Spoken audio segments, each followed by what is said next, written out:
Hello student, आज के class में हम लोग बिल्कुल फ्रेश चैप्टर पढ़ेंगे त्रिकोणमिति के कुछ अनुप्रयोग।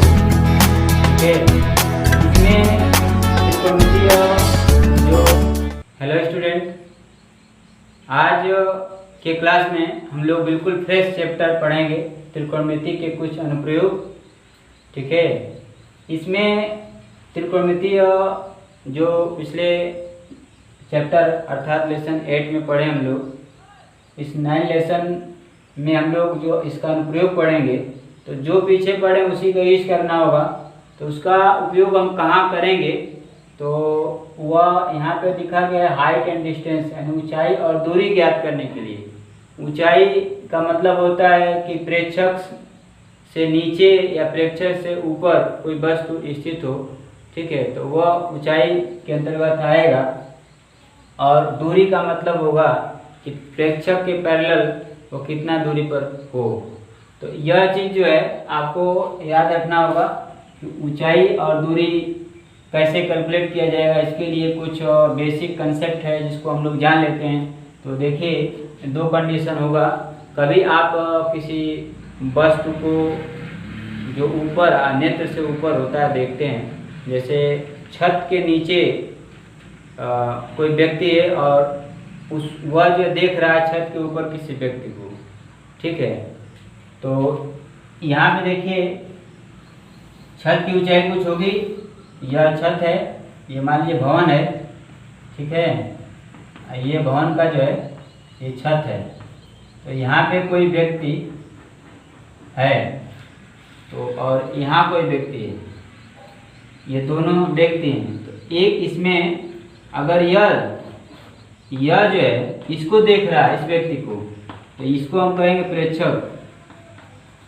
ठीक है, तो इस प्रेक्षक के नेत्र से इस वस्तु को मिलाने वाली रेखा क्षैतिज के साथ जो कोण बनाती है, क्षैतिज के साथ जो कोण बनाएगी, इसको बोलते हैं उन्नयन कोण या उन्नतांश कोण कहा जाएगा। इसको इंग्लिश में एंगल ऑफ डिविएशन कहा जाता है, एंगल ऑफ डिलेवेशन। ठीक है, डिलेवेशन एंगल है, तो यह उन्नयन कोण या उन्नतांश कोण कहा जाता है। ठीक है, अब जो है यही कंडीशन है कि यह व्यक्ति जो है नेत्र यहाँ, यानी यह ऊपर वाला व्यक्ति जो छत पर है वह नीचे किसी व्यक्ति को देख रहा है। तो यह जो है वस्तु का काम करेगा। ठीक है, अभी यहाँ पे जो था व्यक्ति वह वस्तु का काम कर रहा था। अब जो है ऊपर का कोई व्यक्ति देख रहा है नीचे स्थित किसी व्यक्ति को, तो यह जो है प्रेक्षक हो जाएगा, यह प्रेक्षक, और यह क्या हो जाएगा, वस्तु हो जाएगा। तो इस तरह से जो है प्रेक्षक और वस्तु को मिलाने वाली रेखा यह है, प्रेक्षक और वस्तु को मिलाने वाली रेखा क्षैतिज से, यानी क्षैतिज क्या होगा, यह होगा। ठीक है, तो क्षैतिज से जो कोण बना रहा है वह होता है अवनमन कोण। ठीक है, कंडीशन 1, उन्नयन कोण कब बनेगा, यदि ऊपर स्थित वस्तु है और प्रेक्षक नीचे है। ठीक है, यानी वस्तु किसी ऊंचाई पर है, तो यहाँ से धरातल से कितनी ऊंचाई पर है यह ज्ञात कर सकते हैं, यानी इस भवन की ऊंचाई हम लोग ज्ञात कर सकते हैं। इसके लिए ट्रिग्नोमेट्रिकल आइडेंटिटी का उपयोग करना होगा या ट्रिग्नोमेट्रिकल रेशियो का उपयोग करना होगा। आप भवन से इस वस्तु या भवन से इस नेत्र की दूरी क्या है, तो यह हो जा रहा है आपकी डिस्टेंस। ठीक है, ये क्षैतिज जो भाग है डिस्टेंस, जो वर्टिकल भाग है उसको हाइट ऊंचाई कहते हैं। तो प्रश्न में जो है जो भी प्रश्न पूछा जाएगा या तो उसमें डिस्टेंस पूछेगा, ऊंचाई दिया रहेगा, या ऊंचाई पूछेगा तो डिस्टेंस दिया रहेगा। ठीक है, यहाँ पे कोण आपको ध्यान रखना होगा कि यह कोण जो है उन्नयन कोण होगा या अवनमन कोण। अवनमन कोण उन्नयन कोण के देख रहे हैं बराबर है, क्योंकि यह इसके पैरेलल है, तो यह दोनों कोण क्या होंगे आपस में बराबर, क्योंकि एकांतर कोण होंगे। ठीक है, तो यह चीज़ जो है आपको इतना ही कंसेप्ट है। अब आते हैं हम लोग त्रिकोणमितीय निष्पत्ति कौन कौन सी यूज हो सकती है। ठीक है, तो देखिए इस कोण के लिए, उन्नयन कोण के लिए मान लिया जाए कि यह उन्नयन कोण क्या है, थीटा है। इस कोण के लिए का क्या ले सकते हैं, थीटा का, ठीक है। अब भवन की ऊंचाई और दूरी में क्या रिलेशन होता है, ऊंचाई का मतलब इस कोण के लिए यह क्या होगा, ये जो हाइट है यह लंब होगा, और जो ये डिस्टेंस है वह क्या होगा, आधार। और इस कोण के लिए इन दोनों में से कोई ज्ञात करना है, ऊंचाई और दूरी ज्ञात करने का के लिए त्रिकोणमितीय निष्पत्ति का उपयोग करना है। तो ऊंचाई दूरी में क्या रिलेशन होता है, पीछे आप पढ़ चुके हैं। इस कोण के लिए टेंजेंट लिया जाए तो यह हाइट अपॉन डिस्टेंस होगा, ठीक है। या tan ले लिया जाए या काट ले लिया जाए, तो यह हो जाएगा डिस्टेंस अपॉन हाइट। आप यहाँ देख सकते हैं लंब बटा आधार होता है, तो यहाँ हाइट को लंब माना गया है और डिस्टेंस को आधार माना गया है। तो या तो tan थीटा बराबर लंब बटा आधार या काट थीटा बराबर आधार बटा लंब, यह दोनों जो है आप यूज कर सकते हैं। इसके अलावा जो है दूसरा ट्रिग्नोमेट्रिकल आइडेंटिटी जो है हाइट एंड डिस्टेंस कैलकुलेट करने के लिए यूज में नहीं होता है। हो सकता है इस सिलेबस में जो आपका यूपी बोर्ड का 10th क्लास का जो एनसीईआरटी का सिलेबस है उसमें जो है बस इतना ही आ रहा है, लेकिन आपको और भी बता दे रहे हैं कि क्या क्या आ सकता है अगर इसमें रिलेशन होगा आधार और इस कण में, ठीक है। क्योंकि कभी कभी इसका उपयोग कण का भी उपयोग करके इसको निकाला जा सकता है। तो आधार और कण में यदि कोई माप लेनी है तो आपको आधार और कण निष्पत्ति या तो कास का होगा या सेक का होगा, और लंब और कण का निष्पत्ति यूज करना है। तो लंब और कण के लिए कौन सी त्रिकोणमितीय निष्पत्ति यूज करेंगे आप, साइन या कोसेक, यह याद रखिएगा, ठीक है। तो आइए हम लोग एक उदाहरण की सहायता से इसको हल करते हैं। सवाल जो आएगा इसमें वह किस तरह का क्वेश्चन हो सकता है, ठीक है। आपको बता दिया गया कि भवन, कोई भी ऊर्ध्वाधर खड़ी धरातल पर कोई भी वस्तु ऊर्ध्वाधर खड़ी है, पेड़ पौधे, मकान या भवन, मंदिर, मस्जिद और टावर्स या मीनार, इसके अलावा बिजली के खंभे, इस तरह के जो भी ऊंचाइयां हैं, ठीक है, उस सब से क्वेश्चन बनेगा। पुल, नदी से पुल की ऊंचाई, यह सब हो सकता है। सूर्य ऊंचाई पर स्थित है, चंद्रमा ऊंचाई पर स्थित होते हैं, स्टार्स ऊंचाई पर स्थित होते हैं, पर्वत भी ऊंचाई पर स्थित होता है। तो दो कंडीशन होगा, ऊंचाई वाली वस्तुओं को यहाँ लेना है, ठीक है। जैसे हम लोग दैनिक जीवन में जो हम लोग आसानी से देखते हैं, अभी आपको जो बताया गया सब आप देखें। इसमें एक खंभा लेते हैं, एक खंभा, ठीक है। खंभे की कुछ ऊंचाई होगी, तो मान लिया जाए खंभे में एक यहाँ पे तार बंधा है। आप देखे होंगे यहाँ पे धरातल पे एक तार बंधा होता है, ठीक है। इस खंभे को खड़ा ऊर्ध्वाधर रखने के लिए इसको ऐसे बांध दिया जाता है। यहाँ से जो है इस खंभे से वायर जा रहा है, तो इस खंभे की ऊंचाई क्या हो सकती है, यदि इस तार को धरातल के साथ 30 डिग्री के कोण पर बांधा गया हो, या 45 हो सकता है या 60 हो सकता है, वह बांधने पर डिपेंड करता है, ठीक है। तो 30 डिग्री के कोण पर एक तार से बांधा गया है, तो इस तार की लंबाई पूछ सकता है कितनी लंबी तार है, या इसकी ऊंचाई पूछ सकता है। जबकि यहाँ से खंभे के पास बिंदु से अर्थात आधार से कितने मीटर दूरी पर है, या यहाँ से कितने मीटर दूरी पर है, 2 मीटर दूरी पर है, ठीक है। तो पूछा जाएगा कि तब खंभे की ऊंचाई क्या होगी।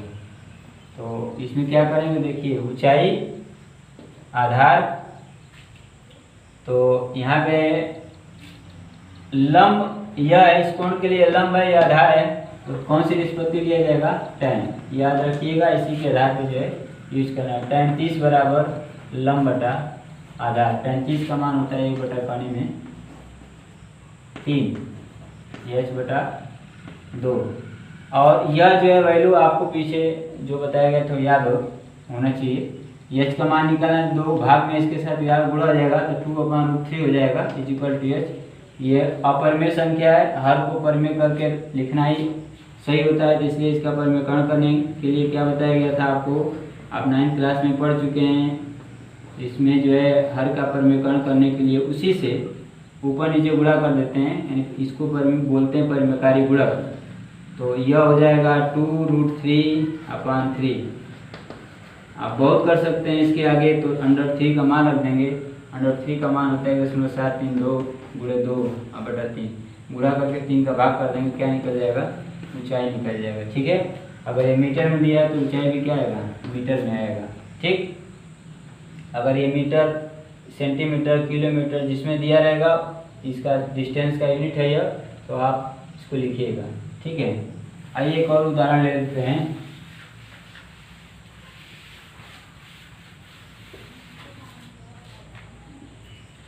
एक 20 मीटर लंबा पेड़ है। ठीक है, एक 20 मीटर लंबा जो है पेड़ है, इसमें से क्या है, कुछ भाग इसका टूट कर गिरा।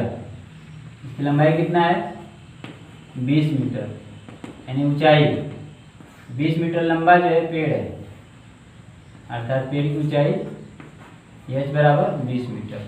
यह क्या होता है, टूट कर गिर जाता है।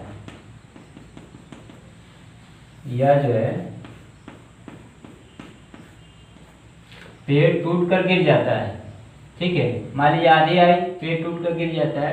पेड़ टूट कर गिरा तो वह जो है 45 के एंगल पे, 45 के एंगल पे लगा।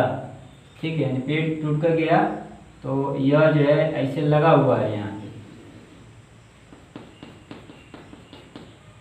ठीक, तो यह पेड़ जो है इतना था, इसका ऊपर वाला भाग जो है यहाँ से कुछ भाग टूट कर जमीन पे 45 का कोण बना रहा है। ठीक है, जो यहाँ से जो है, यहाँ से 3 मीटर की दूरी पर है।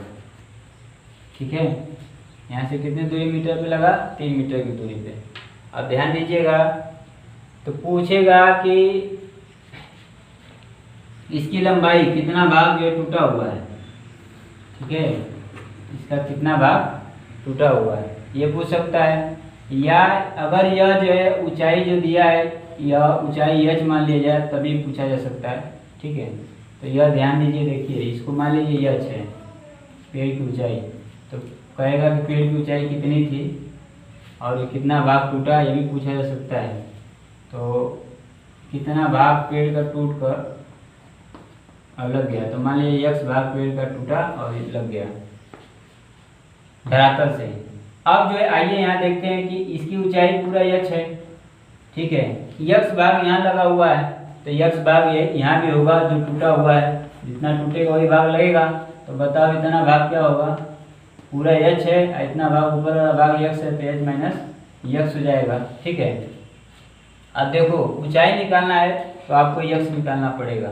इस तरह से इनडायरेक्ट जो है आप, यह आ गया, तो आधार इसको लेंगे तो नहीं आएगा, आधार लेंगे और यह कर्ण लेंगे। आधार और कर्ण की निष्पत्ति क्या होती है, काश होता है। तो काश 45 बराबर आधार बटा कर्ण, यानी आधार बटा कर्ण, यह हो जाएगा। काश 45 का मान क्या होता है, 1/√2 3/x। इसका क्रॉस मल्टीप्लाई करिए, क्रॉस मल्टीप्लाई x हो जाएगा, यहाँ हो जाएगा 3√2। ठीक है, इतना जो है अगर मान लीजिए मीटर में दिया है, तो इतना मीटर पेड़ का भाग जो टूट कर और धरातल से लग गया था, जो 45 का कोण बना रहा था। अब जो है तो पेड़ की ऊंचाई कितनी थी, तो यह भाग लेंगे, यानी यह एक त्रिभुज बन रहा है। ठीक है, ये छोटा वाला त्रिभुज, इसमें यह लिया जाएगा ऊंचाई। ठीक है, और इसका आधार। तो इसके लिए क्या करेंगे, लंब और आधार लिया जाएगा। तो इसके लिए कौन सा ट्रिग्नोमेट्रिक रेशियो, tan लिया जाता है। तो tan 45 बराबर क्या होगा, लंब h माइनस x आधार 3।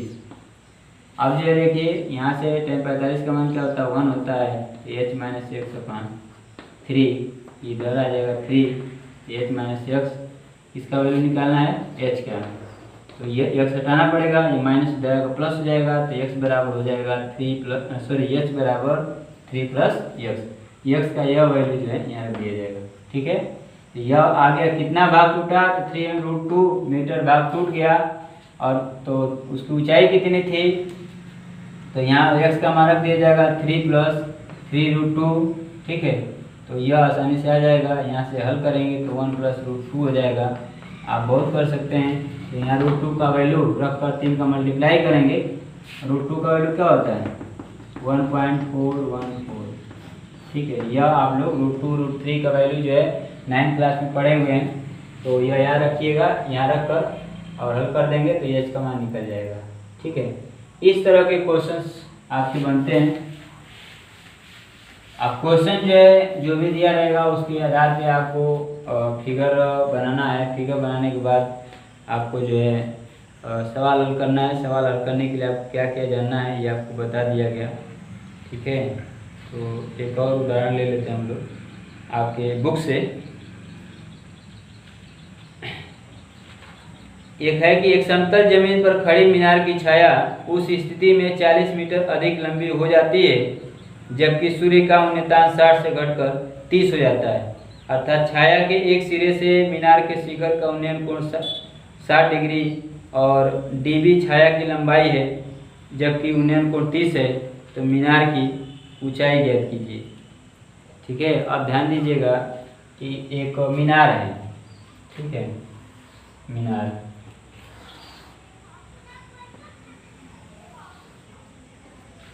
आप इसे देखना है तो आप क्या करिएगा, सूर्योदय के पश्चात जो है आप, ठीक है, सूर्योदय के पश्चात आप पश्चिम मुंह के तरफ खड़े हो जाइएगा, यानी आपका मुख जो है पश्चिम की तरफ होगा।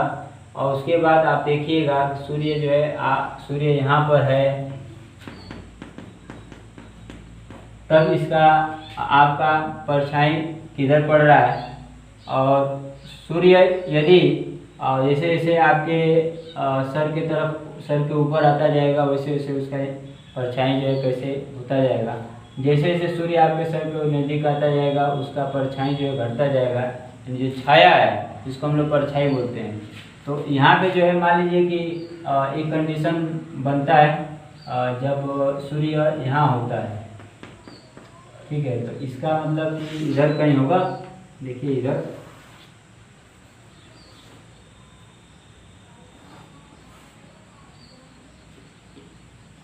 तो इस समय एक बन रहा है यह 30 डिग्री का कोण बनाता है। और यहाँ से जो है इसमें प्रश्न में आपका दिया है कि BD जो है वो परछाई है, यह छाया बनता है। ठीक है, तो ये BD छाया बनता है, उस समय 30 का कोण बनता है। जैसे यह थोड़ा यहाँ आ जाएगा उस तरह से, यानी सूर्य जब यहाँ आ जाएगा, ठीक है, तो यह जो है यदि सूर्य यहाँ आ जा रहा है तो क्या होगा, सूर्य चूँकि स्थिर होता है उस पर विचार मत करिएगा। आप ये देखिए कि सूर्य अगर यहाँ आ जा रहा है, ठीक है, तो उस समय इसका एंगल जो बनता है वह 60 बनता है। तो इसमें प्रश्न कह रहा है कि जबकि उन्नयन को मीनार की ऊंचाई क्या होगी, तो मीनार की ऊंचाई क्या मान लीजिए, मान लीजिए ए है, इसको सी कर लीजिएगा क्योंकि ये BD है। तो मीनार की ऊंचाई क्या होगी, तो यह मीनार की ऊंचाई मान लिया गया है। जब यहाँ पे सूर्य था तो उस समय यह 30 बन रहा था, उसकी छाया BD थी। जब वह यहाँ से यहाँ आ गया यानी मीनार के तरफ आ गया तो उसकी छाया जो है BC बनेगी इस मीनार की। जैसे जैसे इधर आएगा वैसे वैसे जो है इसकी छाया घटती जाएगी। ठीक है, जब ठीक इसके ऊर्ध्वाधर होता है तो छाया ठीक उसके नीचे होता है, अर्थात छाया की कोई लेंथ नहीं होगी। तो आइए आप यहाँ पे देखिए दो त्रिभुज बनना है, एक त्रिभुज यह बनना है और एक त्रिभुज यह बनना है। इसमें क्या ज्ञात करना है, h ज्ञात करना है। इसमें भी दिया है कि फिगर दिया हुआ है, चित्र दिया हुआ है, इसमें DC जो है यहाँ से यहाँ तक वह DC या CD 40 मीटर है। ठीक है, तो ये नहीं पता हम लोग को, इसको मान लेते हैं x। इसको क्यों x मान लिया जा रहा है, क्यों, क्या जरूरत पड़ी इसको x मानने की। और देखिए एक त्रिभुज ये बनना है ABC, ये समकोण त्रिभुज है। एक बार यह बनना है ABD, तो जितने समकोण त्रिभुज बनते हैं उसी को यूज करना है। तो आइए हम लोग इस समकोण त्रिभुज को यूज करते हैं। इसमें जब यूज करेंगे तो यहाँ tan 60 लिया जाएगा, tan 60। अब सवाल ये भी बनता है कि tan क्यों लिया जाए इस कोण के लिए। साइन का और भी त्रिकोणमितीय निष्पत्ति 6 होती हैं, तो 6 में जो है केवल इसी को क्यों लिया जाए। तो आप देखिए यहाँ पे ऊंचाई है और आधार है, ऊंचाई और आधार की निष्पत्तियाँ जो है का अनुपात इस कोण के लिए टेंजेंट होगा। तो tan 60 बराबर हो जाएगा h/x। tan 60 का वैल्यू क्या होता है √3 = h/x। इक्वेशन नंबर 1 एक ही इक्वेशन बन गया। चूँकि यहाँ 2 वेरिएबल आ रहे हैं h और x, इसलिए इक्वेशन बना लेंगे। अब आपको निकालना है यहाँ से या इसको लिख लीजिएगा, x का मान निकाल लीजिएगा, तो h/√3 हो जाएगा। इसको इक्वेशन 1 कर लीजिएगा। वजह बता दे रहे हैं इसका क्यों इसको लिखा गया है, क्योंकि हमको मान का इसका निकालना है h का। तो x का मान इसके फॉर्म में निकाल लिया गया। अब जो इस बड़े वाले त्रिभुज को लेंगे ADB में, त्रिभुज ADB में क्या होगा, तो यहाँ देखिए यह ऊंचाई दिया है, ऊंचाई h है और आधार क्या है, आधार BC + CD, BC + CD = BD, अर्थात ये x है और ये 40 है, तो x + 40। ये पूरा भाग जो है यूज किया जाएगा। तो इसमें भी क्या लिया जाएगा, tan d लिया जाएगा, tan 30 डिग्री बराबर लंब, यानी h है, ऊंचाई h और आधार क्या है 40 + x, 40 + x। अब tan 30 का वैल्यू रखा जाए तो 1/√3 होता है और h/40 + x।